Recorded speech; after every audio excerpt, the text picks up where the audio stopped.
Welcome to Kenton Teaches. Enjoy the video. You begin by preparing tools and confirming button anatomy so you don't damage the fabric. Use pliers and a flathead screwdriver. Position the jean on a wood block and cover with a cloth.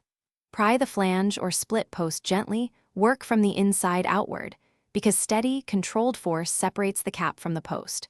Once the cap shifts, squeeze with pliers to remove the post. This reduces torn fibers and prevents the button backing from punching through the denim. Continue by stabilizing the material and working incrementally so the jean stays intact. Insert the screwdriver under the flange and twist slightly to create a gap. This is why you protect the cloth, because the edge can shred. Once a small opening appears, use pliers to grip the post and pull while twisting. This changes leverage and releases tension. If the post bends, straighten it and repeat. Patience here prevents a larger hole and makes reattachment. Finish by inspecting the hole and tidying edges so the jean looks neat. If there's only a small gap, press it flat and stitch or apply a tiny interior patch.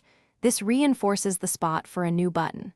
File any sharp metal remnants and discard loose pieces safely.